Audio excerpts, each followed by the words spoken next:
DepEd magsasanay na ho ng mga daycare workers. Brigada Maricar Sargan, i-brigada mo! Brigada Live Report.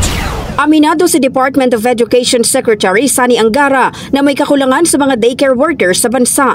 Ayon kay Angara, kadalasan sa mga daycare workers ay appointee lang ng mga lokal na opisyal at honorarium lang ang natatanggap na bayad. Kaya plano ng kagawaran na bigyan ng sapat na pagsasanay ang mga daycare workers upang maitaas ang kanilang kakayahan at magkaroon ng mga credentials. Nangyari is yung by practice, parang appointee lang ng mayor yung mga daycare workers and they only receive parang honorarium lang.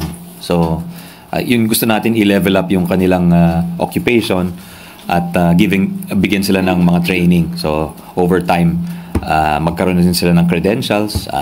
Di naman kailangan college graduate tulad ng nabanggit kanina. Kahit may test the courses na gustong magiging available din for them kung gusto nila mag-upgrade ng credentials nila. Sa pagtatayo ng higit 300 daycare center sa buong bansa, nangangailangan anya ito ng isang daycare worker sa bawat pasilidad. Gayunpaman, binanggit rin ni Secretary Angara na posibleng may mga bayan na mahihirapan sa paghahanap ng mga daycare worker, kaya't makikipagtulungan ang DepEd sa mga ahensya tulad ng DSWD at DOH upang magsanay ng mga potensyal na magturo o mga siwa sa mga daycare centers. Nabatid na nitong nakalipas na linggo, nilagdaan na ng DepEd at Department of Budget and Management ang joint circular para sa guidelines ng pagtatayo ng mga Child Development Center o CDC.